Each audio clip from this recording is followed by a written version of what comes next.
Ok, hoje nós vamos falar então sobre teoria da conspiração, o que isso significa, como repensar isso para não cair em exageros e como a gente pode se tornar, ao invés de sermos teóricos da conspiração, analíticos de processos que podem ou não ser conspiratórios, porque geralmente quando se fala de conspiração é porque se diz que há intencionalidade de grupos específicos em relação a interesses específicos. Então vamos lá. Em geral, uma teoria da conspiração é uma explicação para um evento ou situação que invoca uma conspiração por grupos poderosos, sinistros, muitas vezes com motivação política, quando outras explicações são mais prováveis. Então aqui você tem um padrão que está sendo denotado no artigo. A teoria da conspiração ela existe e ela tenta explicar algo que normalmente pode ser explicado de uma forma mais fácil. Eles saem da explicação mais simples e partem para uma explicação mais complexa, mais difícil de ser verossímil. Agora, até aqui, não implica em que a conspiração esteja de fato errada, né? Porque nem sempre a explicação mais simples é a explicação mais correta. E aí é dito, o termo tem conotação negativa, geralmente quando se fala teoria da conspiração, você está usando um sentido pejorativo, implicando que o recurso à conspiração se baseia em preconceito ou prova insuficiente. Aí está o ponto. Geralmente quem é acusado de ser um teórico da conspiração, ele está partindo de seus próprios preconceitos, preconcepções de algo que ele não conhece a fundo, e ele está avaliando aquilo sem ter provas o suficiente para comprovar que de fato é assim. Aí, por exemplo, eu digo que a Xuxa fez pacto com o diabo. Ok. Mas eu tenho provas para dizer que ela de fato fez isso? Bom, tem algumas questões assim que são estranhas. Tá, mas isso não comprova que de fato ela fez pacto com o diabo. O ônus da prova está sobre quem faz a alegação. Então, se eu estou dizendo que a Xuxa fez pacto com o diabo, por mais que alguns comportamentos dela sejam estranhos, eu tenho que provar isso. Eu não posso sair aí espalhando essas coisas sem ter uma comprovação efetiva. Aí eles vão colocar assim, uma teoria da conspiração não é o mesmo que uma conspiração. Em vez disso, refere-se a uma conspiração hipotética com características específicas, como uma oposição ao consenso dominante entre essas pessoas, como cientistas ou historiadores, qualificados para avaliar a sua exatidão. Porque a conspiração em si existe, né? As pessoas conspiram. Ele até coloca aqui o termo conspiração, dizendo o seguinte: uma conspiração, também conhecida como trama, é um plano ou acordo secreto entre as pessoas. Isso aqui é a conceituação do dicionário, né? Chamados de conspiradores ou conspiradoras, para um propósito ilegal ou para prejudicar outros, envolvendo às vezes assassinato, traição, especialmente com motivação política, enquanto mantém seu acordo em segredo do público ou de outras pessoas por ele afetadas. A lavagem de dinheiro que se fazia na Petrobras era uma conspiração? Sim. Foi deflagrada pela Lava Jato? Foi. Certo? Claro que a Lava Jato depois foi combatida ela própria pelo sistema já corrompido. Ok? Mas o que acontecia ali era uma conspiração para benefício próprio, para lavar dinheiro e para roubar dinheiro público. Basicamente, assim, a grosso modo, seria isso. Então, conspirações existem? Existem. Nesse sentido. O problema da teoria da conspiração é a ideia de que a coisa é muito centralizada. E, na verdade, no mundo real, as coisas são mais descentralizadas do que centralizadas, ok? Mas é dito aqui, em um sentido político, conspiração se refere a um grupo de pessoas unidas com o objetivo de usurpar, alterar ou derrubar um poder político estabelecido. Revolucionários são, digamos assim, conspiradores? Sim, são conspiradores. Os comunistas eram conspiradores. A Revolução Russa foi uma conspiração contra o czarismo. A Revolução Francesa contra a monarquia. E por aí vai, né? Geralmente tem esse caráter político. A questão de usurpar ou alterar as leis e a tradição. Ok? Do ponto de vista revolucionário. Ou até reacionário também tem esse caráter revolucionário, por mais que não pareça ser um consenso aí, revolucionário é uma coisa, reacionário é outra, mas o reacionário pode fazer uma revolução para voltar aos valores passados, certo? Isso também acontece. Quer dizer, no sentido, em tese, né, digamos assim. Dependendo das circunstâncias, uma conspiração também pode ser um crime ou pode ser uma desobediência civil. Algumas conspirações são mais deflagradas, outras são mais escondidas, tá? Mas todas elas estão ali presentes no mundo, estão presentes no mundo. Só que, eu repito, é um pouco mais descentralizado do que o teórico da conspiração imaginaria. O termo geralmente implica, aqui, em transgressão ou ilegalidade, porque está indo além da Constituição de determinado país. Evidentemente, se é desobediência civil, você está indo contra a Constituição, né? Porque muitas vezes essa Constituição serve apenas como uma engrenagem para que, mediante os hiatos que existam na lei, haja ali a tentativa de se beneficiar. Então você tem a conspiração de quem se beneficia do sistema e tem a conspiração de quem quer derrubar o sistema em vez de melhorá-lo. Né? Então você tem conspiração para todos os lados. E aí ele diz aqui, já que as pessoas não precisam conspirar para se envolverem em atividades que eram legais e éticas. Se a atividade é legal e ética, não há necessidade de conspiração. Se há uma dúvida de que tal atividade seja ética, aí você tem os grupos um pouquinho mais discretos ali nas suas apreensões, porque eles podem ser mal entendidos. O que implica dizer que um grupo discreto, como é o grupo Bilderberg, como é aquele grupo da Caveira, né, que reúne alguns políticos, aí eu estou falando portuguesado, como é, por exemplo, a própria maçonaria em si, eles têm esse caráter de discrição, porque podem ser mal interpretados pela mídia em geral, pelo mass media. Então aí o que acontece é que a gente não sabe se eles estão de fato conspirando, no sentido ruim do termo. E aí é dito, existem algumas atividades coordenadas nas quais as pessoas se envolvem em segredo, que geralmente não são consideradas conspirações. Por exemplo, agências de inteligência como a CIA americana. Eu tô colocando isso aqui como introdução, tá? Calma que a gente vai falar ainda sobre maçonaria, mas é importante trazer essa introdução sobre conspiração porque isso envolve muita confusão no nosso meio. Então assim, ó, agências de inteligência como a CIA americana necessariamente fazem planos em segredo, certo? Obviamente. Você tem lá a polícia secreta sei lá, da Israel, você tem a ABIN aqui no Brasil. Enfim, podem fazer planos que não queiram que sejam divulgados. Só que esses grupos estão vinculados à autoridade governamental de uma nação. Eles não estão fazendo isso por conta própria, né? Mas eles estão colocando assim, ó. Esses fazem planos em segredos para espionar os inimigos suspeitos de seus respectivos países. Claro que é uma espionagem em outro país, como aconteceu dos Estados Unidos de Barack Obama a outros países, aí é um problema seríssimo. E aí é dito, esse tipo de atividade geralmente não é considerado uma conspiração, desde que seu objetivo seja cumprir suas funções oficiais, e não algo como enriquecimento indevido. Da mesma forma, os treinadores de equipes esportivas concorrentes se reúnem rotineiramente de portas fechadas para planejar estratégias de jogo. E é lógico, pelo amor de Deus, que isso não é uma conspiração. Além disso, uma conspiração deve ser cometida com conhecimento de causa. Ele está dizendo assim, ó, a continuação de tradições sociais que funcionam em benefício de certos grupos e em desvantagem de outros grupos. Então tem esse jogo de soma zero, tá, a conspiração.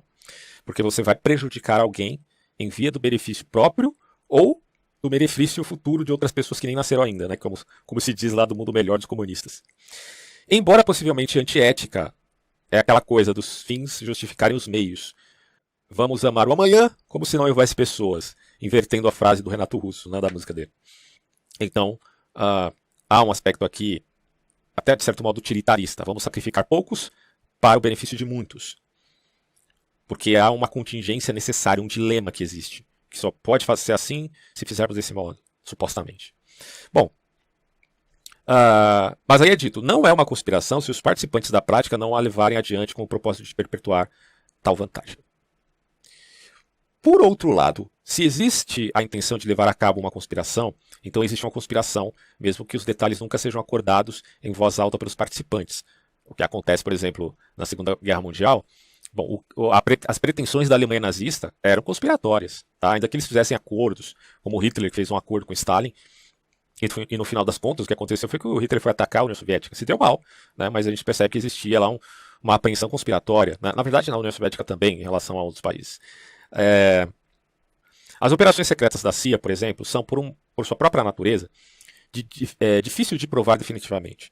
Mas pesquisas sobre o trabalho da agência, bem como revelações de ex-funcionários da CIA, sugeriram vários casos em que a agência tentou influenciar os eventos. Entre 1947 e 1989, os Estados Unidos tentaram mudar o governo de outras nações 72 vezes. Aí já é grave, né? Aqui já é grave. Só que é engraçado que o artigo ele fala da CIA, mas não fala da KGB. A KGB fez a mesma coisa. Eu tenho um livro aqui da KGB, do autor chamado Spatov. Ele viveu muito tempo aqui no Brasil, também, mas assim, ele tem um livro excelente sobre a KGB, com árdua bibliografia, documentos de ordem primária.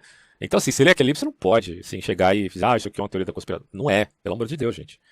O cara tem o status questiones, né, que se diz aí, o status da questão, porque ele está trabalhando com a bibliografia e com documentos recolhidos. Claro que ele está fazendo uma análise de todos os dados que ele recolheu, mas não é uma coisa gratuita, né, do tipo, vou tirar da minha nádegas, para não ser aqui muito agressivo nos palavrões, as minhas ideias a respeito do mundo. Não. Não, ele está fazendo isso pautado em um estudo muito profundo, admitindo uma pesquisa de anos a fio, certo? Então, assim, fazendo diferença de conspiração e teoria da conspiração. Uma teoria da conspiração, porém, é a crença de que uma conspiração foi realmente decisiva, porque vocês já entenderam que a CIA não necessariamente age com teoria da conspiração, mas ela pode ser conspiratória, né? No sentido assim de se, principalmente em relação a outros países. Mas uma teoria da conspiração é uma crença de que uma conspiração foi realmente decisiva na produção de um evento político, que os teóricos desaprovam veementemente. Então, ó, tem um cientista político chamado Michael Borken, que ele descreveu as teorias da conspiração como baseadas na visão de que o universo é governado por design e incorpora 3 princípios. Assim, ó, nada acontece por acidente, nada é o que parece e tudo está conectado. Cai na falácia da causa única, né? Que é, de fato, a falácia da causa única é realmente uma falácia. A gente não pode acreditar que tudo acontece por uma causa única, ainda que se diga seja Deus. O que não implica que não há Deus, né? Porque se o cara fala assim, é governado por um design, ele está dizendo assim, então é a crença de que existe Deus. Ué, mas a crença em Deus nada tem a ver com a admissão ou não de uma teoria da conspiração, tá? Dizer que nada acontece por acidente, a própria Bíblia, em Eclesiastes, vai dizer que há o acaso, né? A existência do acidente e da teleologia, que é a finalidade, são 2 coisas admitidas por Aristóteles, né? Se a gente pega a filosofia clássica. Então você pode admitir o acidente, enquanto se diga que não há substancialidade do tipo da finalidade que se admite a causa final, sendo, portanto, a teleologia que aparece, né, na fé cristã. Então, uma coisa não implica a não aceitação da outra, né? Mas aqui é um cientista político, né, filósofo, né? Ele está, só está jogando aí alguma ideia no sentido de caracterizar a teoria da conspiração. Outra característica comum, vai ser dito aqui, é que as teorias da conspiração evoluem para incorporar qualquer evidência existente contra elas, de modo que se tornam, como escreve esse autor, um sistema fechado que é infalsificável e, portanto, uma questão de fé em vez de prova. Só que existe uma linha tênue aqui, né? Porque é muito fácil você ridicularizar uma argumentação dizendo que ela é, tomado já essa conceituação de pejorativa de teoria da conspiração, que tal é isto mesmo. Então, o cara fala uma coisa do qual você não estudou a fundo, né? Por exemplo, existe lá em Davos a tentativa de se fazer um capitalismo verde, ponto. Aí alguém que não estudou o assunto, que não conhece nada a esse respeito, vai dizer, besteira, teoria da conspiração, blá blá blá. Claro, no sentido de que tal seja uma defesa que o outro lado esteja fazendo de forma assim infalsificável, né? Querer trazer aqui, por exemplo, a concepção de Karl Popper, do falsificacionismo, e chamar a teoria da conspiração daquilo que nós podemos colocar assim como ad hoc. Ou seja, você defende uma teoria e ela se torna infalsificável, ao ponto de que nada do que você diga a respeito das anomalias daquela teoria funciona para te convencer de que ela está errada e que você tem que partir de outro pressuposto, certo? Então você defende os aspectos a priorísticos por evidências que não estão conectadas umas às outras, mas que existem, certo? E isso é um problema, porque se o interesse é reconhecer a realidade do ponto de vista das relações políticas que existem no nosso meio, né, porque o que mais existe de teoria da conspiração é em relação às ciências políticas, isso aí é certeza, né? Porque quando se fala de teoria da conspiração, pode ter certeza que isso envolve política e envolve narrativas. E essas narrativas podem ser narrativas de vertentes ficcionistas, como eu geralmente abordo aqui no meu canal. Isso é um problema seríssimo, porque parte do pressuposto, do a priori, de ideologia A, B ou C. Se sua ideologia é esta, então você parte da sua teoria da conspiração baseada nela. E muitas vezes você acusa os outros de teoria da conspiração quando você é que está fazendo uma, ok? Isso é bem curioso, há um jogo dinâmico entre você questionar de forma inocente uma determinada teoria e assimilar outra também de forma inocente. Isso acontece tanto com a direita, né, do ponto de vista do espectro político, quanto com a esquerda. Por exemplo, a questão do dilúvio bíblico, né, que eu acho bem assim, polêmico o suficiente para se encaixar com o que eu estou querendo dizer. Existem mais de 270 povos antigos que se referem a um dilúvio de caráter assim, quase universal. É claro que a gente pode admitir que no texto bíblico de Gênesis fale-se num dilúvio universal no sentido de uma hipérbole. Tá? E muita gente questiona isso. Foi o Pirula, do canal cientificista que ele tem aí no YouTube muito famoso, dizer que o dilúvio é uma besteira sem tamanho, tal, que isso aí não tem sentido nenhum. Ele até tem um cuidado de dizer que ele não conhece o hebraico, mas que do ponto de vista científico o dilúvio é um absurdo. Né? Aí se você pega uma Wikipédia da vida, você vai ler ali Né, eu tenho os artigos que eu estou vendo aqui na Wikipédia, não tem problema. Prefiro, inclusive, a inglês, porque a em português não dá, bicho, sinceramente. Mas vá lá, vai se dizer que de fato o discurso do Pirula é exatamente aquele da Wikipédia, se a gente for ver, né? Que não tem amparo científico para dizer que houve um dilúvio de caráter universal. Só que aí o que eu falo, né? O universal ali, você não precisa tomar aquilo como se as águas cobriram todo o planeta Terra. Porque aí o Pirula fala, mas não tem água o suficiente para fazer isso. Tá, mas ele não é cientista? Ele é, né? Tudo bem, ele tem várias disciplinas dentro da própria ciência, ele não pode abranger todas. Mas hoje se sabe, é só você pesquisar aí, que é provável que exista mais água na crosta terrestre, né, que a Bíblia chama de grande abismo, do que nos oceanos, né? Claro que isso aí é uma especulação científica, mas que é pautada em dados, né? Inclusive você tem revistas científicas de alto nível que falam a esse respeito e que certamente não estão a defender nada que se refira a um dilúvio universal, tá? Mas eu só estou colocando isso porque não é implausível pensar que exista mais águas abaixo da Terra do que nos oceanos. Não é, hoje em dia já não é uma coisa assim absurda pensar isso. Bom, isso de certo modo auxiliaria a nós pensarmos na hipótese, né, de um dilúvio. Agora, a partir do pressuposto das narrativas de povos antigos, você considerar, mas é a Mesopotâmia que fez com que houvesse ali a abrangência de mitos em vários locais próximos. Mas existem povos, até indígenas, de locais muito distantes que não tiveram contato, pelo menos não supostamente, do ponto de vista da história, que a gente estuda na escola, né, que tem tanto déficit e tanto hiato. Esses povos não tiveram contato algum com os povos da Mesopotâmia. E mesmo assim, eles relatam também um certo dilúvio, tal. Isso chama atenção e assim eu não acho que seja motivo para nós descartarmos esse evento catastrófico de um passado. Alguns podem até vincular isso à era do gelo, que com o passar do tempo as águas foram descongelando e aquilo gerou o nível do mar aumentou e ocasionou um possível dilúvio. Existem várias teorias a esse respeito. Mas só estou colocando essa questão do dilúvio para demonstrar a vocês o quanto essas coisas são complexas. E que ficar se baseando só no que a ciência conhece hoje, como se isso fosse a verdade absoluta, é um argumento de autoridade, é um senso que você tem de argumento de autoridade pautado numa plausibilidade, quando você não percebeu que a plausibilidade não faz parte do método científico.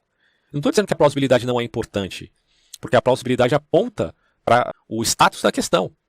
Agora, ela não faz parte do método científico. Você não pode se pautar apenas do que é plausível para a academia e dizer que essa é a verdade absoluta. Entende? Senão, assim, é impossível até ser cristão. Tem cristão positivista por aí, né? Que, assim, ele dá aval a tudo que a ciência fala em termos de síntese. E você tem que ter um certo cuidado aí, pelo amor de Deus. Porque, de repente, a ciência está falando outra coisa depois e aí você tem que mudar. Você está, assim, simplesmente seguindo a corrente sem questionar nada. Aí não dá, né, meu? Por isso que eu tomo cuidado aqui, né? Com essas inferências, assim, que geralmente são pautadas em visões de mundo que estão como que latentes, não aparecem, mas que te influenciam, né?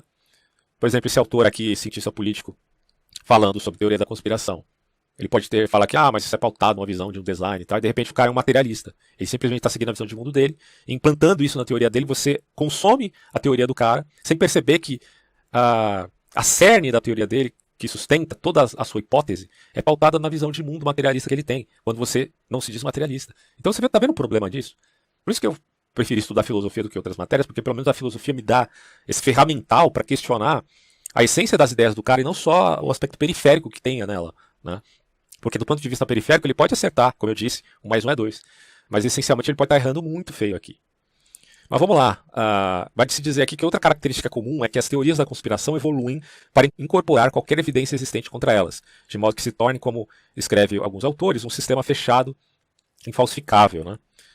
Aí ele vai colocar algumas teorias da conspiração civil, um acordo entre pessoas. Não é teoria da conspiração, isso aqui é conspiração, tá? Que a gente já fez a diferença. Conspiração civil é um acordo entre pessoas para enganar ou fraudar outros de seus direitos legais ou para obter uma vantagem injusta. Isso aqui é o que mais existe no mundo, né? Você pode colocar aí como o Código Penal, né? Geralmente é o 171, né? Mas enfim, existem várias formas de você enganar pessoas para receber benefício próprio, e você pode fazer isso conspirando contra elas, formando uma quadrilha, por exemplo. Conspiração criminal, é um acordo entre pessoas para infringir a lei no futuro. Em alguns casos, tendo cometido um ato assim futuro, no sentido de fazer um plano a longo prazo. Em alguns casos, tendo cometido um ato para promover esse acordo. Tá? Aí quando eu falo do Fabian Society, que eles... eu não estou dizendo que é uma conspiração criminal, propriamente dita. A intenção é boa, eles querem melhorar o mundo. Né? Mas o Fabian Society tem um plano de como eles querem que o mundo seja. Manifesto, todo manifesto, se a gente for ver, manifesto transhumanista, até o manifesto comunista, etc, etc. Todo manifesto tem a pretensão de dizer o que é uma injustiça, o que é um erro, e o que deve ser feito, e como acertar, e como que as coisas deveriam ser, e tal, tal, tal. Então o manifesto em si, ele demonstra um senso de tornar aquilo melhor. Claro, partindo de um pressuposto que eles julgam ser bons, porque eles estão primeiro identificando a justiça para melhorar o mundo. Só que de boa intenção, né, como diz o ditado, o inferno está cheio. Conspiração política. Um acordo entre pessoas com o objetivo de ganhar poder político ou atingir um objeto político. Isso existe? Sim. O próprio artigo está dizendo que há uma diferença entre conspiração e teoria da conspiração e que conspiração política é um fato que acontece, certo? A Lava Jato está aí para não me deixar mentir. A gente vai falar outros tipos de conspiração aqui, que depende da participação de outros e tal. Mas vamos voltar sobre o aspecto justamente da teoria da conspiração. Deixa eu só voltar aqui ao outro artigo. Aí ele repete aqui a sentença. As teorias da conspiração resistem à falsificação e são reforçadas pelo raciocínio circular, ok? A tautologia. Tanto as evidências contra a conspiração quanto a ausência de evidências são reinterpretadas como evidências de sua verdade. Então existe um caráter pós-racional, é uma pós-racionalização. Apesar que o fenômeno da pós-racionalização ele não é só de caráter de teoria da conspiração, a pós-racionalização aparece também na vertente ficcionista de uma ideologia, que não se diga necessário o descortinar de uma conspiração mundial. Por exemplo, cito aqui o feminismo de terceira onda. Como já expliquei anteriormente em outros vídeos, o feminismo de primeira onda se refere aos direitos do sufrágio universal, a mulher quer o direito ao voto, o homem tem direito ao voto com o ônus de ir para a guerra. Se você pega a Primeira e Segunda Guerra Mundial, os milhares e milhares e milhares de soldados que foram esmagados, destroçados, destruídos, amputados, traumatizados, foram homens, tá? Porque o cara tem direito ao voto, mas tem o ônus da guerra. As mulheres querem o direito ao voto, então elas têm o direito de ir para a guerra também, o direito de ser destroçada, esmagada, destruída, traumatizada. Essa é a realidade, né? Então, é claro que não estou negando que as mulheres passaram por justiça em toda a história. Isso, sim, aconteceu. Abusos aconteceram, tá? Nesse tal patriarcado, entre aspas. Que não é tão entre aspas assim, diriam as próprias feministas.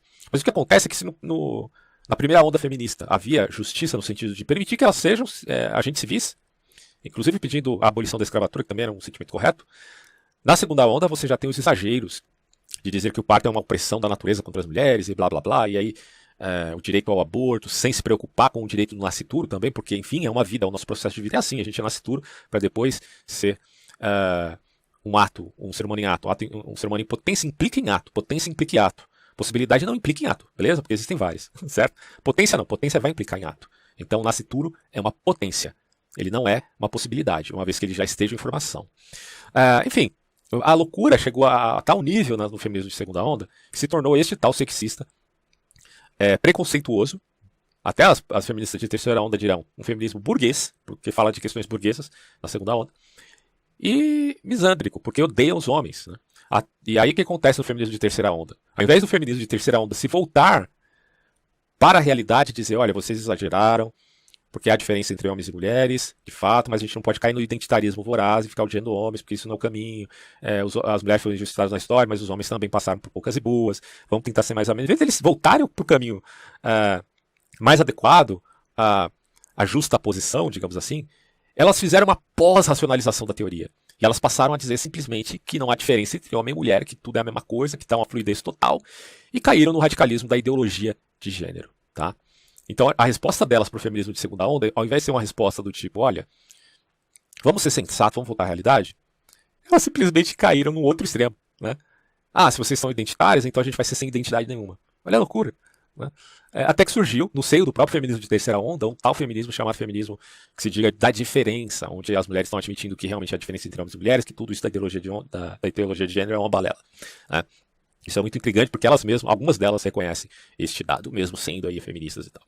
Então estou explicando isso para falar sobre pós-racionalização, que é um fenômeno que existe em ideologias, existe também no seio da religiosidade, mas existe também nas teorias de conspiração. Tá? Por isso o problema do raciocínio circular, por isso o problema da resistência à falsificação. Alguns pesquisadores, diz o texto, sugerem que a ideação conspiracionista, que é uma crença de teoria da conspiração, pode ser psicologicamente prejudicial ou patológica até. Né? Só que aí é fácil você psicologizar o argumento alheio, porque aí você está usando o argumento ad hominem. Em vez de você responder a questão do outro, você está dizendo que o outro é psicologicamente prejudicado, né? Para não dizer que ele é louco. Em vez de você chamar ele de louco, de lunático, você diz que ele tem uma patologia que se apropria de teorias da conspiração e que você não, você é o saudável, o bonitão, né? É a fada sensata de um lado e sei lá, mano, o pombo de peito estufado, né? Que diz que a ciência está correta e eu estou do lado da ciência, né? Porra, pelo amor de Deus, para com essa palhaçada, cara, para com essa palhaçada. A vida é mais complexa, né? Como diria Shakespeare. A vida é muito mais complexa do que as nossas vãs filosofias, parafraseando aqui o Shakespeare falou de outra forma. Bom, e aí é dito aqui, pode ser psicologicamente prejudicial ou patológico, e que está correlacionado com pensamento analítico inferior, baixa inteligência, projeção psicológica, paranoia e maquiavelismo. Ai, meu pai. Olha só, cara. A psiquiatria, ela denota 3 fenômenos bem peculiares. Alucinação, de um lado, delírio e ilusão, tá? Vamos pular aqui alucinação e ilusão, porque eu já tratei disso em outros vídeos. Mas o delírio representa geralmente uma certeza que você tem, sem correspondência com a realidade. O que, em outros termos, pode se alocar com a ideia de paranoia. Uma sensação de que você está sendo perseguido. Tá? A CIA está me perseguindo. Ou, sei lá, você está lá no seu computador e você acha que está sendo investigado pelos órgãos opressores dos Illuminatis. Isso pode, de fato, ser categorizado como um senso de perseguição que não tem vínculo nenhum com a realidade. Nenhum. Tá? Então pode ser uma paranoia, sim. Mas aí você simplesmente dizer que tudo que se refere a algo que aos seus olhos é fantástico implica em ser uma paranoia, isso é errado. Porque você tem que avaliar o status da questão antes de dizer se isso é paranoia ou não. Entende? Pensa só, cara, se só você. Tu chegou lá no monte, de repente você tem que voltar para casa, tem que passar por uma montanha, vai saber onde tu mora. E ali você viu um objeto voador não identificado. Você não tá dizendo que aquilo é um ET, porra. Eu não sei lá que merda é essa, pode ser qualquer coisa, mas eu vi. Entende? Eu aprendi o fenômeno, não tô louco. Não foi uma alucinação, certo? Porque você pode caracterizar a alucinação dentro de um contexto. A alucinação não vai acontecer assim, tipo, do nada, né? Eu tava ali andando na rua, eu vi um demônio. Mas calma, foi só uma alucinação. Mas porra, a alucinação não acontece assim do nada. O que você bebeu, o que você fumou, o que você comeu, você dormiu bem, dormiu mal, enfim, você tem alguma doença pregressa, crônica. Tudo isso tem que ser avaliado. O contexto está vinculado à alucinação. Então, se você viu algo e você foi o único a testemunhar aquilo e ninguém mais viu aquilo, ninguém mais testemunhou aquilo, caramba. Então só você viu algo que ninguém mais viu. Olha só isso. E aí você vai contar para outras pessoas e as pessoas vão dizer: para, isso é paranoia, você tá ficando louco. Dá aquela risadinha, né? Aí você vai chegar e falar: olha, para de palhaçada, meu amigo. Eu vi. Você não estava lá para dizer. Meu testemunho é verdadeiro. É a mesma coisa de Jesus ressurreto, né? Jesus foi lá, ressuscitou, os caras viram, contaram, todo mundo chamaram eles de louco. Você tá ficando louco, pô. Eu não acredito em você. Mas aí o cara fala: mano, tudo bem, você pode achar que não acredita porque isso é uma coisa muito espetacular, é fantástica. Mas o fato de algo ser fantástico não implica que esse algo é mentiroso. Você tem uma séria probabilidade de que isso possa ser explicado de outra forma, né? Mas dane-se, né? Eu vi. E você não. Então, se você quiser acreditar no meu testemunho, acredite. Se não quiser, não acredite, né? Então eu só estou colocando isso para a gente tomar muito cuidado, porque a gente quer padronizar tudo no nosso pacote existencial e dizer que todo o resto é uma besteira, uma mentira, porque só vale o que você aprendeu da realidade. E caramba, você já pensou na hipótese de você ter um monte de pontos cegos na sua vida, não? Você não pensou nessa hipótese, caramba? Então é nesse sentido que eu quero que vocês tenham cuidado com isso. A gente tem muito ponto cego. Mas muitas vezes as pessoas que estão do nosso lado também têm vários pontos cegos. E aí não é por conta desses pontos cegos delas que elas transformam em pretensão de conhecimento. Olha o absurdo. Elas têm ponto cego e elas transformam o ponto cego em pretensão de conhecimento, em arrogância. Porque elas não conhecem, elas não viram, elas acham que não existe. Entendeu? Então isso é muito sério, cara. Então, vamos manter a medida, vamos andar na corda bamba, vamos se equilibrar nessa corda para não cair nem para um lado nem para o outro. É difícil fazer isso? Tem que se equilibrar, pelo menos. Se esforce no equilíbrio. Então é nesse sentido que eu me diferencio dos teóricos da conspiração. Porque eu sei que há exageros conspiratórios aí por toda a internet, ou em livros e tal. Mas eu também sei que tem gente que exagera do outro lado em seu ceticismo. Que são pirrônicos, né? Céticos pirrônicos, que qualquer coisa que pareça incrível aos seus olhos não pode existir. Porque eles estão fechados numa visão empacotada da realidade. Como aconteceu, por exemplo, na Operação Prato. Chega lá um cara que, assim, que avalia tudo do ponto de vista cético, e já vai empacotando aquela experiência subjetiva que o indivíduo teve em relação ao fenômeno e dizendo, mas isso aí não foi nada, né? Eu aqui, que tenho uma visão materialista da vida, é que sei o que aconteceu. A pessoa que estava lá e que viu o fenômeno não sabe de nada. Olha o absurdo dessa afirmação. Olha o absurdo. Por isso que eu falo, coisas extraordinárias têm que ser avaliado pelo caso e o contexto em que elas estão inseridas na realidade. E não pelo empacotamento do que alguém tem em relação à sua visão de mundo. Seja ela de caráter supranatural, seja de caráter puramente fisicista materialista. Avalie o caso, não avalie mediante seu empacotamento da realidade. Pelo amor de Deus, cara. É nesse sentido que eu me preocupo com as pessoas que usam dessa retórica de que tal coisa é teoria da conspiração, ou dos próprios teóricos da conspiração que se aproveitam, né, desse enviesamento da realidade em via de propagar suas ideias malucas para o mundo.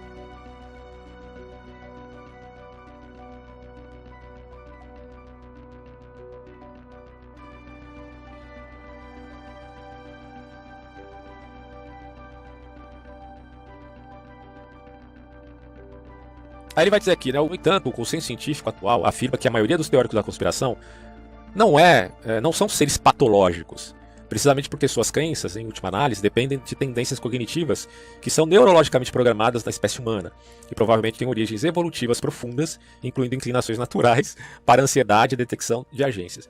Quem fala isso aqui não entendeu, por exemplo, que a teoria da evolução não é falsificável. E aí? Porque olha só, você está acusando que teorias da conspiração elas têm problema porque elas não são falsificáveis. Geralmente caem no viés daquilo que a gente chama de vertente ad hoc. Você fica defendendo a teoria a todo custo, né? Sendo que ela não funciona. Mas você já parou para pensar que a teoria da evolução ela não é falsificável? Parou para pensar nisso? Eu não estou dizendo que não houve evolução das espécies. Isso aí é um tema bem polêmico, né? É bem difícil, bem complexo, tem que ter especialização para falar do assunto. Mas o que eu estou dizendo é que existem questões, que existem problemas, que existem hiatos, que existem anomalias dentro desse processo. Como você, por exemplo, observar fósseis de dinossauros que têm tecidos moles, né? Mas eu explico desse jeito, daquele... Tudo bem, você pode explicar do jeito que você quiser, cara, mas não entra na minha cabeça que um fóssil que tem milhões e milhões de anos tenha tecido mole, desculpa, não entra na minha cabeça. Então, isso é só um exemplo. É claro que eu sei que evolucionistas vão tentar explicar isso de N formas. Mas o que eu estou colocando aqui é que existe uma questão aí, existe um debate, existem problemas. Você pode admitir a anomalia, você pode não aceitar a anomalia, mas a questão existe.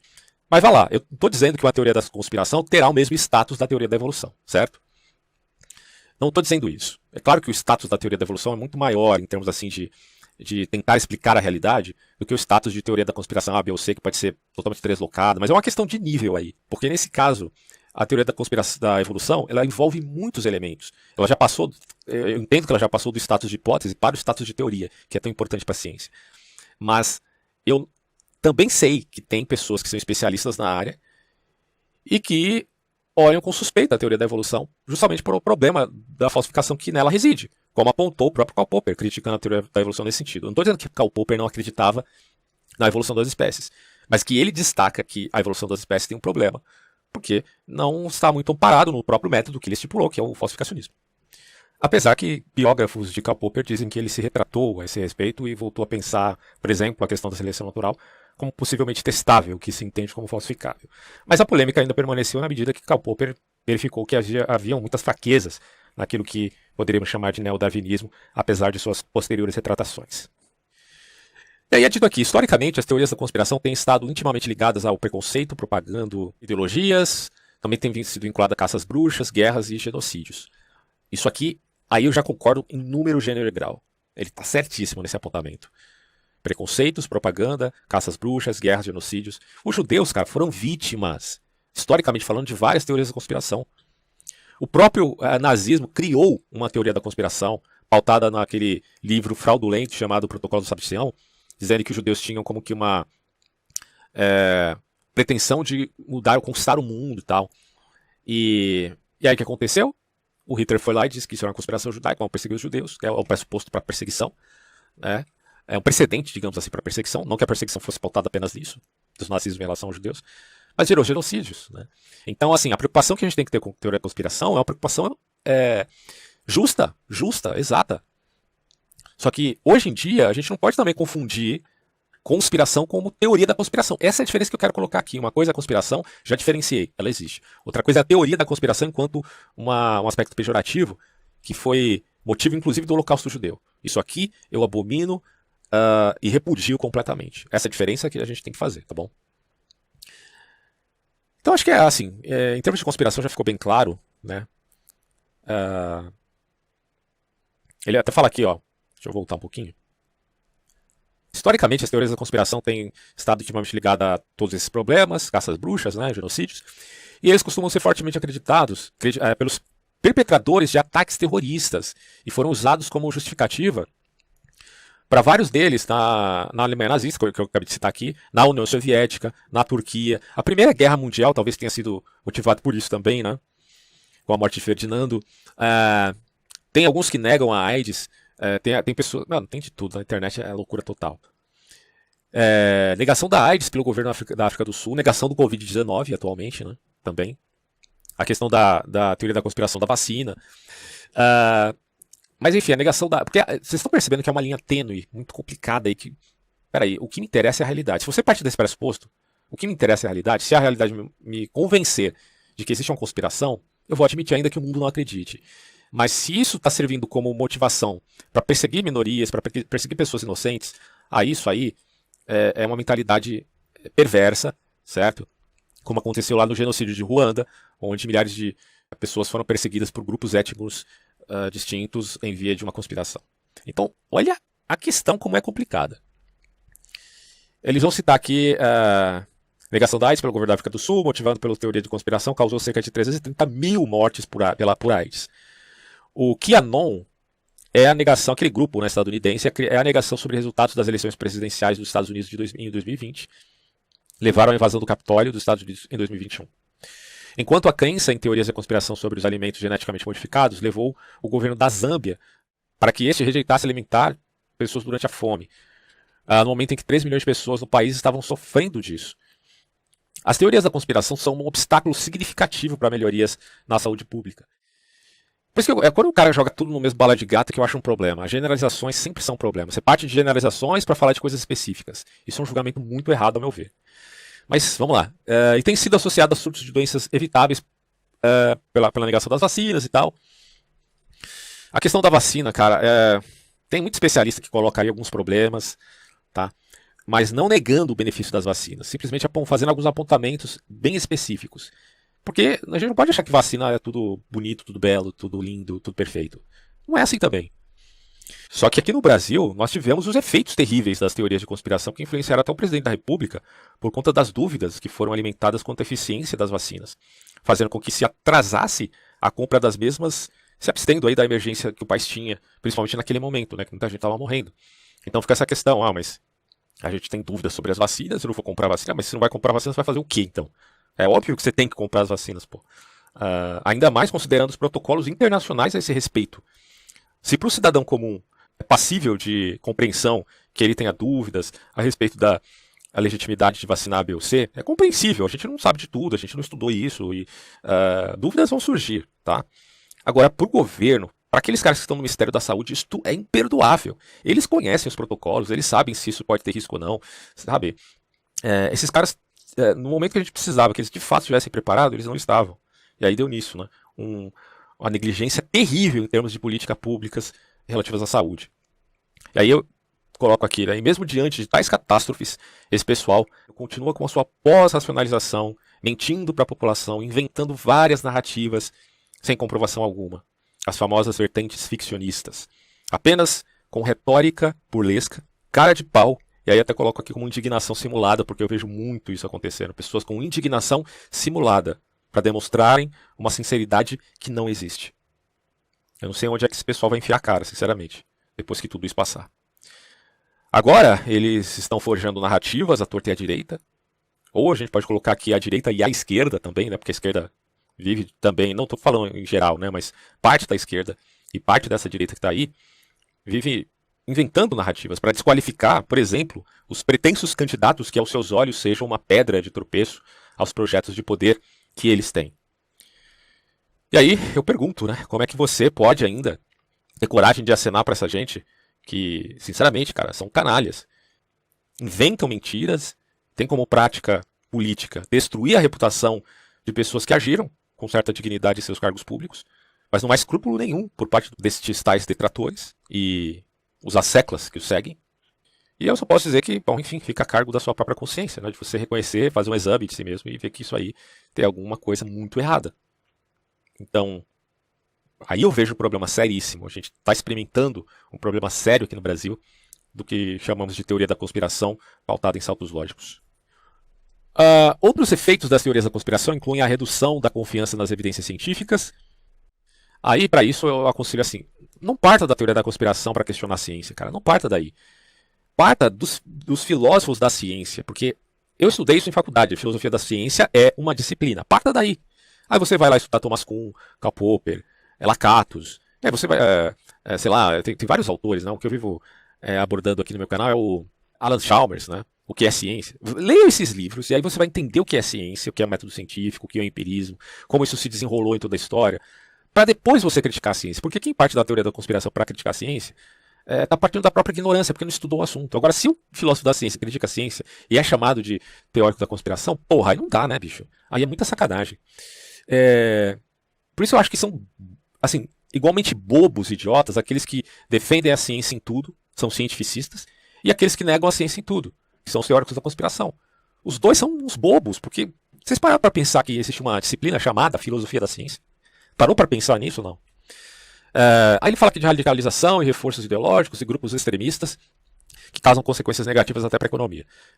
Eu não tenho como negar isso, ele está certíssimo em apontar os males da teoria da conspiração. Teorias da conspiração, antes limitadas a públicos marginais, tornaram-se comuns, principalmente hoje, né, por conta da internet e das redes sociais, emergindo como um fenômeno cultural do final do século XX, início do século XXI. Eles estão espalhados em todo o mundo e geralmente são acreditados, até mesmo sendo mantidos pela maioria da população. As intervenções para reduzir a ocorrência de crenças conspiratórias incluem manter uma sociedade aberta e melhorar as habilidades de pensamento analítico do público em geral. Aí eu concordo de novo, cara. Eu acho que o caminho é esse mesmo. O caminho é você educar as pessoas nas coisas mais básicas, né? Para isso que existe escola, inclusive, né? Para você aprender matemática, biologia, para aprender física, por aí vai. É bem necessário mesmo a gente aprender essas coisas. O dicionário Oxford vai dizer o seguinte, olha que interessante. Define-se a teoria de conspiração como a teoria de que um evento ou fenômeno ocorre como resultado de uma conspiração entre as partes interessadas. Uma crença de que alguma agência secreta, mas influente. Se é secreta, como é que eu fiquei sabendo para poder respaldar isso, né, que existe uma conspiração? Por isso que eu não falo, não é necessariamente secreta, meus amigos. Ela é discreta, porque se ela for secreta, não tem como eu saber, porra. Como é que eu vou saber se o bagulho é secreto? Receber alguma revelação divina, por acaso? Bom, se eu estou falando que isso existe, então ou eu digo que é discreto, ou eu digo que é secreto e eu recebi a revelação de Deus. Porque do contrário, como é que eu vou saber se o bagulho é secreto? Então, assim, uma crença de alguma agência secreta mais influente. Tipicamente política, na motivação e opressiva na intenção. É responsável por um evento, portanto, quase que inexplicável. Então, assim, tem um autor chamado Robert Blaskvet. Ele comenta que exemplos do termo foram usados já no século XIX, de teoria da conspiração. E afirma que seu uso sempre foi depreciativo. Outros autores dirão que no século XIX o termo teoria da conspiração simplesmente sugere um postulado plausível de uma conspiração e não tinha nessa fase qualquer conotação negativa ou positiva, tá? Então uns dizem que tinha conotação negativa já no século XIX, outros vão dizer que só aparece no século XX. Embora às vezes um postulado assim, rotulado, fosse criticado. Cara, tudo está no viés do exagero. Aí você pegou uma teoria e exagerou nela, se tornou, do ponto de vista pejorativo, a teoria da conspiração, acabou. Vai sair coisas más daí.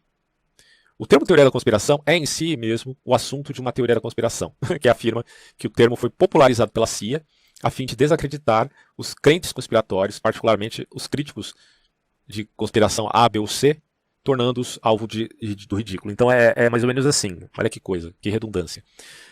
Você acredita na teoria da conspiração. Aí existe uma tese a respeito dos males da teoria da conspiração e de que tal teoria pode provocar até mesmo genocídio, como a gente viu.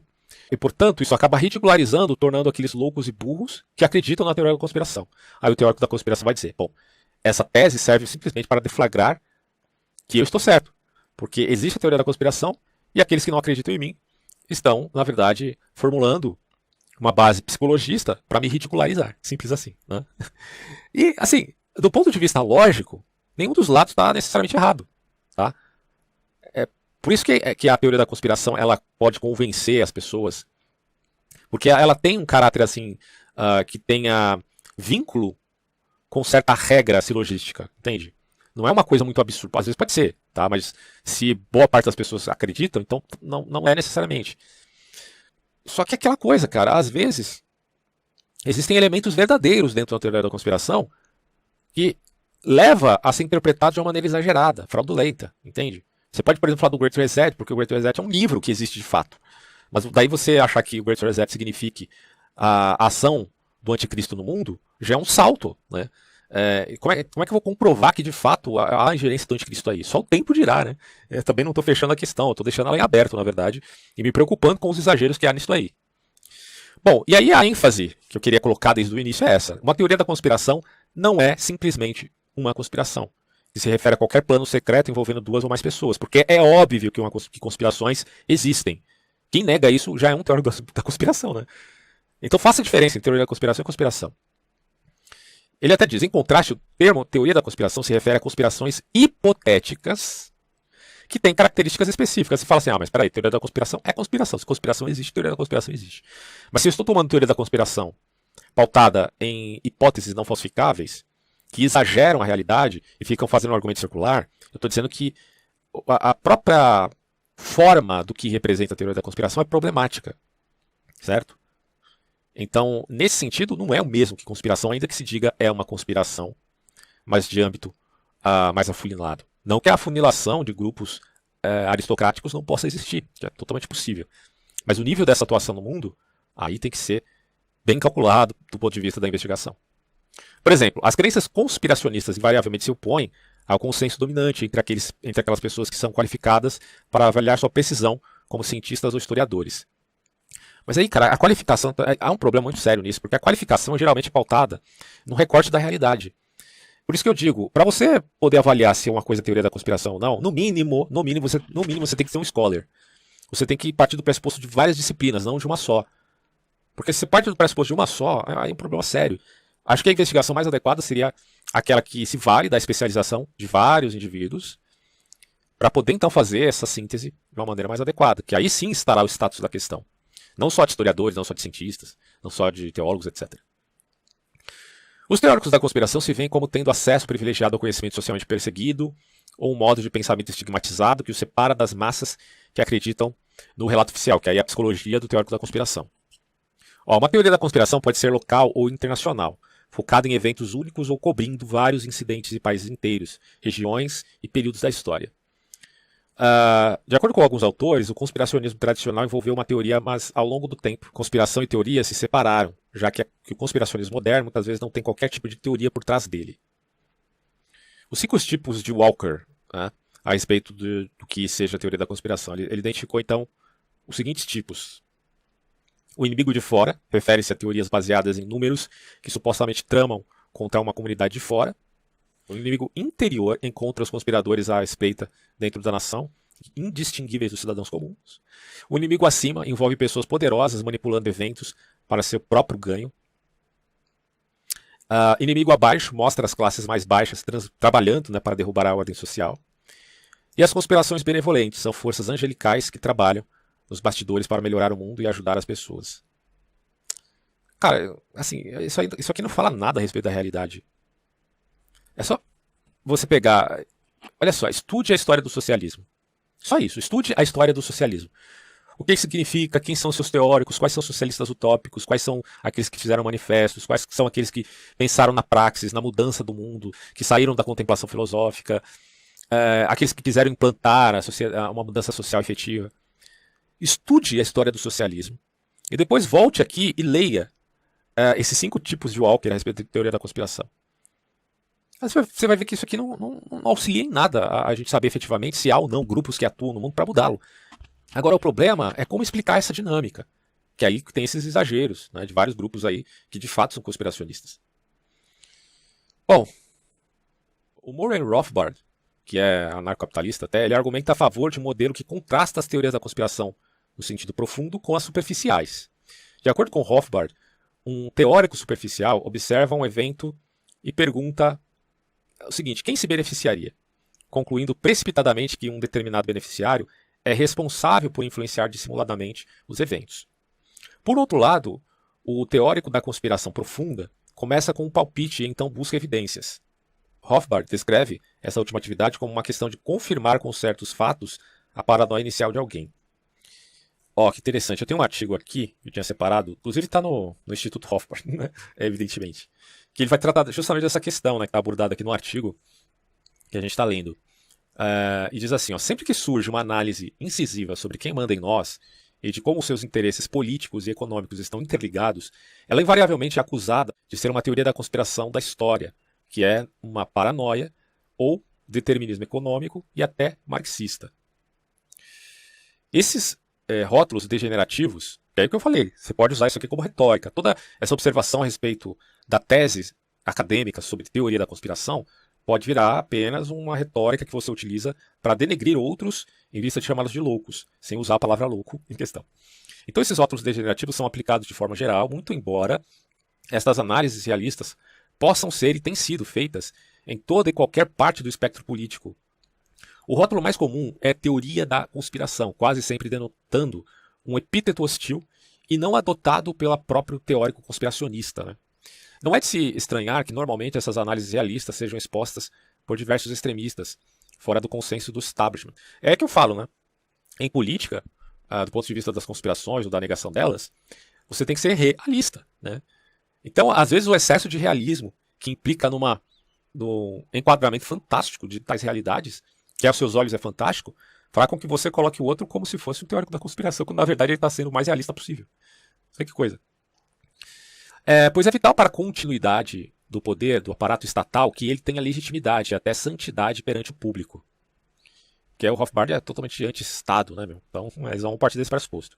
E é vital para esta santidade que nossos políticos e burocratas sejam considerados espíritos desencarnados devotados somente ao bem público. Uma vez que seja revelado que esses espíritos puros, entre aspas, frequentemente são orientados para a promoção de uma série de interesses econômicos bem terrenos através do uso do Estado, a mística fundamental do governo começa a ruir. Eu não estou defendendo anarcocapitalista nenhum, tá? Eu só estou colocando aqui a visão que esses caras têm para dizer eu não estou sendo teórico da conspiração, eu só estou apontando que a gente não pode confiar tanto assim no governo como dizem por aí. E aí é dito, peguemos um exemplo simples. Suponha que fiquemos sabendo que o Congresso tenha aprovado uma lei de aumento da tarifa de importação do aço ou de limitação de cotas de importação deste produto. Com certeza, só um imbecil não sabe que a tarifa ou a cota foram aprovadas a pedido dos lobistas da indústria doméstica do aço, a fim de impedirem a entrada de concorrentes estrangeiros eficientes. Ninguém iria dizer que esta conclusão é uma teoria da conspiração. Mas o que o teórico conspiracionista faz é simplesmente estender sua análise a medidas governamentais mais complexas. Por exemplo, projetos de obras públicas, o estabelecimento da Anvisa, a criação do Banco Central ou a entrada dos Estados Unidos em alguma guerra. Em cada um desses casos, o teórico conspiracionista pergunta a si mesmo, cui bono? Aquela que eu tinha visto já na explicação do Rothbard. Quem se beneficia dessa medida? É isso que o teórico da conspiração faz. Quem se beneficia aí? Se ele descobre que a medida A beneficia X e Y, seu próximo passo é investigar a hipótese X e Y. De fato, fizeram lobby ou pressionaram pela aprovação da medida A. Na verdade, está perguntando. Bom, em resumo, X e Y sabiam que se beneficiariam e agiram em função disso. Ou será que sabiam? Fica a pergunta. Longe de ser um paranoico ou um determinista, o analista da conspiração é um praxeologista. Olha só. Aí há uma diferença interessante que a gente pode fazer aqui. Uma coisa é ser analista da conspiração. Outra coisa é ser teórico da conspiração. Acho que aqui a gente tem uma boa diferenciação, cara. Uma coisa é você ser analista, no sentido de ter uma perspectiva analítica sobre determinada conspiração, porque você sabe que conspirações existem, mas geralmente são descentralizadas. Beleza? Ok. Isso é diferente de uma teoria da conspiração que parte de saltos lógicos. Daí, o analista da conspiração aqui é um praxeologista, ou seja, ele acredita que as pessoas agem propositadamente, que elas fazem escolhas conscientes para utilizar meios para atingirem objetivos. Isso é mentira, por acaso? Não, não é. Consequentemente, se uma tarifa de aço é aprovada, ele supõe que a indústria do aço fez lobby para isso. Se um projeto de obra pública é criado, ele presume que tenha sido promovida por uma aliança de construtoras e sindicatos que usufruem de contratos de obras públicas e burocratas que ampliam suas funções e rendas. são os oponentes da análise conspiratória, entre aspas, que professam a crença de que todos os eventos, ao menos no governo, são aleatórios e não planejados, e que, portanto, as pessoas não planejam e não fazem escolhas propositais. Você está vendo a irracionalidade disso? De dizer que tudo que acontece no mundo não foi planejado, não foi pensado, e não teve uma ação para colocar isso em prática? Está vendo como isso é completamente irracional? Se as pessoas pensam alguma coisa, elas concordam entre si, e elas não querem deflagrar isso para os outros, e elas querem fazer com que isso aconteça e colocam isso em prática, ora bolas, é lógico que a conspiração existe. Só que a diferença aqui é você ser um teórico da conspiração, que faz saltos lógicos, que não entende de fato o que está acontecendo, e que imagina sem estudar o assunto, e o analítico da conspiração, que trabalha o pressuposto do ponto de vista de uma análise mais profunda. E aí ele diz aqui no artigo, existem, claro, boas análises conspiratórias e más análises conspiratórias, lógico. Do mesmo jeito que existem bons e maus historiadores, ou bons e maus profissionais em qualquer área. Você tem bons médicos, você tem maus médicos. E você pode ter bons analíticos de conspirações do mundo e maus, que caem em teorias de conspiração malucas, como foi o caso dos nazistas. O mau analista conspiratório tende a cometer dois tipos de erro, que de fato o deixam passível da acusação de paranoia por parte do establishment. Primeiro, ele para no cui bono, quem se beneficia. Porque se a medida A beneficia X e Y, ele simplesmente conclui que, em vista disso, X e Y foram os responsáveis. Ele falha em reconhecer que isso é apenas uma hipótese. E aí ele não sabe caracterizar o que é hipótese, o que é evidência, o que é prova. Cara, se você não diferencia hipótese de evidência, de prova, de ilação, de fato, então você não pode falar nada, nem opinar sobre nada, porque essa é uma diferença básica. Né? E deve ser verificado descobrindo se X e Y realmente fizeram isso ou não. Daí o processo analítico. E não apenas imaginativo fantástico. Segundo ponto agora, esse é o primeiro. Agora o segundo ponto. O mau analista conspiratório parece possuir uma compulsão de juntar todas as conspirações, todos os blocos de poder de caras maus, né, do que ele acha que é mal, em uma única conspiração gigante, centralizando tudo. Né? Ao invés de ver que existem vários blocos de poder tentando obter o controle do governo. Algumas vezes um conflito e outras vezes em aliança. Eles têm que pressupor, novamente, sem evidência, que um pequeno grupo de pessoas controla a todos e apenas simula colocá-los em conflito, o que seria, do ponto de vista analítico, praticamente inviável. Então, resumo da ópera, meus amigos. Façam a diferença, a distinção entre teoria da conspiração e conspiração. E façam a diferença entre análise da conspiração com processo analítico e a teoria da conspiração, que é pautada geralmente em saltos lógicos, não falsificáveis, que confundem hipótese com fato, e confundem ilação com provas de caráter primário. Ora, se alguém está falando de algo fantástico, que aos seus olhos parece uma teoria da conspiração, mas está apresentando a você documentos de ordem primária, cara, o mínimo que você tem que ter é uma cabeça aberta dizendo, peraí, deixa eu suspender o juiz, ele está dizendo que tem documento de ordem primária. Isso é importante para a investigação, certo? Numa investigação forense é fundamental que você tenha esse arcabouço de dados. Então eu vou avaliar. Por que não? Tu acha que você sabe tudo da vida? Claro que não. Então, nesse sentido, é possível usar os dados e interpretá-los ao seu bel prazer de maneira inconveniente. Isso é possível também fazer. Então, bom, eu vou avaliar os dados que ele está me dando aqui. Vou ver se ele está certo, se ele está errado, se ele está exagerando, se ele está sendo hiperbólico, se ele está sendo eufemista. Então, o que eu vejo aqui, quem usa de teoria da conspiração, quem acusa de teoria da conspiração, é que ou você é muito eufemista, ou você é muito hiperbólico. Se você usa de eufemismo, você faz, não tem nada, ninguém planeja nada, isso é tudo aleatório. Eu acho que você está sendo burro aí. Agora, se você também usa de hipérbole e diz, não, mas tudo isso faz parte de um plano, de uma única agência de pessoas que dominam o mundo, aí eu acho que você está sendo catastrófico, certo? Então, ou o cara geralmente é catastrofista, ou ele então cai naquele ideal do senta que o leão é manso, né? As duas coisas, a meu ver, é uma postura incorreta. Por isso, eu apelo aqui ao processo analítico mais sofisticado da conspiração, que não é garantia alguma que você vai acertar, certo? Você pode ser um mau analista nesse sentido, ok? Mas vamos voltar aqui ao outro texto para a gente finalizar então essa questão aqui de conspirações. Vamos ver onde que eu estava. A retórica da teoria da conspiração ela explora vários vieses cognitivos importantes. É o viés da proporcionalidade, o viés de atribuição e o viés de confirmação. Mas aí é que eu falo, meu amigo, meu amiguinho, bonitão. Todo mundo parte disso aqui. Quando você fala de qualquer teoria científica, você também tem viés de confirmação, cara. Bom, aí ele vai falar aqui, ó. Seus argumentos muitas vezes assumem a forma de fazer perguntas razoáveis, mas sem fornecer uma resposta baseada em evidências fortes. A teoria da conspiração tem mais sucesso quando os proponentes podem reunir seguidores de público em geral, como na política, religião e jornalismo. Esses proponentes podem não necessariamente acreditar na teoria da conspiração, em vez disso usam-na na tentativa de obter a aprovação pública. É a questão da psicologia das massas, né? Você usa em vista de manipular a manada, né? Perdoem aí por quem é vítima disso, mas vocês acabam virando chacota de quem realmente usa dessas ideias sem acreditar nelas, mas manipula as pessoas por ideias. Reivindicações conspiratórias podem atuar como uma estratégia retórica de sucesso para convencer uma parte do público por meio de apelo à emoção. Ah, mas aí, aqui já é uma bobeira, cara, desse artigo, porque, sinceramente, eu digo de novo a vocês, estudem a teoria das falácias. Porque achar que apelo à emoção é a única falácia que existe, cara, existe um monte de falácias aí. Não é só apelo à emoção. E não é porque alguém tem emoção que ele tá usando de falácia também. Porra, ninguém é o Dr. Spock. Se eu acredito em uma coisa e eu enfatizo essa coisa para o meu público, eu posso me emocionar em enfatizar isso. Isso não implica que eu estou deliberadamente usando a minha emoção para manipular a vossa crendice.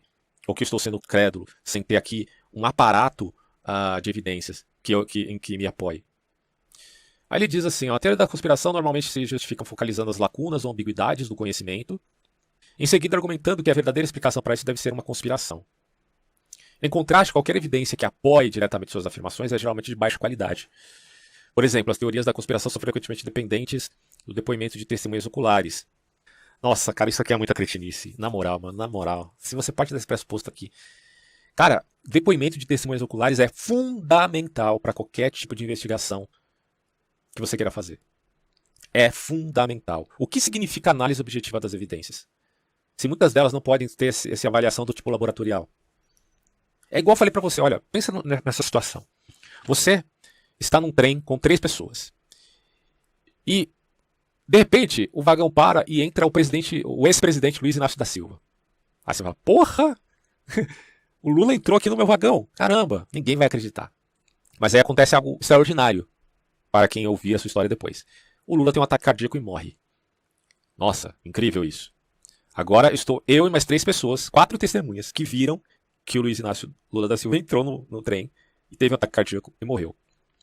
Bom, eu tenho meu celular aqui, e aí eu ligo para algumas pessoas e digo, olha, eu estava indo para tal lugar, aí com mais 3 pessoas aqui, né? E aí entrou o ex-presidente Lula da Silva, ele entrou, sentou, estava tudo bem, ele teve um ataque cardíaco e morreu. Aí eu te pergunto, quantas pessoas iriam acreditar na tua história se você dissesse isso? Praticamente ninguém. A maioria diz, lorota. Se alguém mais próximo de você dissesse isso. Vamos supor assim, você está numa live, né? Aproveita para fazer uma live ali, né? A não ser que você mostre com a câmera o corpo do cara estendido no chão, morto, as pessoas não iam acreditar. Claro que você pode ter a tecnologia que facilitaria o seu testemunho. Tá? Então, assim, naquele espaço de tempo entre a factibilidade, né, da confirmação da morte do Lula, se você falar para qualquer pessoa sobre aquele assunto, a maioria não vai acreditar. Vai dizer que você está inventando. Eu, por exemplo, eu vou falar de uma história relativamente fantástica. Eu estava trabalhando próximo da Praça da Sé, um tempo atrás, numa empresa. E quando eu estava indo embora, era mais ou menos às 3 da tarde, sabe o que eu encontrei lá? O Papa Bento XVI. Né? Se eu contar essa história pro pessoal, você tá maluco. Quer dizer que você saiu do seu trabalho, aí você foi pra Praça da Sé e encontrou o Papa Bento XVI? Porra, tá de sacanagem comigo, né, velho? Bom, agora se eu disser que o Papa Bento XVI de fato estava no Brasil nessa época, e que existia uma multidão em volta dele que estava sendo gravado e que tinham atiradores de elite apontando para todo suspeito, né, em proteção ao Papa, aí as pessoas vão, tá, então naquele período que ele esteve no Brasil, que ele foi para São Paulo, não, beleza, então pode ser verdade, né? Pode ser que não seja, mas pode ser que seja. Então, bom, mas eu me encontrei sim, quer dizer, eu vi ele, né, não estou dizendo que eu conversei com ele, mas eu vi ele muito próximo, né. Então, algumas coisas que acontecem com você são experiências únicas, que são reais, são concretas, e que nenhuma experiência objetiva do ponto de vista científico pode dar conta disso, entendeu? Se você é o único que viu a porra de uma nave espacial, cara, todo mundo vai te chamar de louco se você anunciar essa história, mas você não pode negar aquilo que você viu, desculpa, né? A não ser que esteja num contexto alucinatório, você vai saber disso, se de fato havia ou não esse contexto. Agora, assim, é importante também dizer que no caso da testemunha, é óbvio que há de se verificar a qualificação dela referente àquilo que está sendo dito. Eu reconheço a importância das testemunhas oculares de um determinado caso que esteja a ser investigado, certo? Mas eu tenho que também reconhecer que isso pode estar enviesado de alguma forma, e daí a necessidade de avaliar todo o contexto para saber se a testemunha realmente é digna de ser acreditada ou não. Por isso eu não estou defendendo aqui de modo alguma credulidade frente à testemunha. Mas o que eu estou dizendo é a avaliação e o respeito que se deva ter em relação a ela, considerando inclusive o seu histórico, para saber, por exemplo, se ela não tem um transtorno que se pauta em mitomania, para saber se ela é uma pessoa respeitada na sua família, entre os seus amigos. Tudo isso vai ser avaliado para podermos então validar ou não um certo testemunho que ela tenha tido. E considerando, repito aqui, o contexto do ponto de vista também de ordem psicológica. Então assim, eu vou parar por aqui porque esse assunto é muito extenso, mas é só para vocês entenderem o quanto é problemático a gente partir num pressuposto muito enviesado, seja da admissão da teoria da conspiração, seja da condenação perene da análise investigativa a respeito de conspirações, certo? Então, por favor, tomem muito cuidado com isso. E numa outra oportunidade eu quero ler para vocês aqui sobre a maçonaria.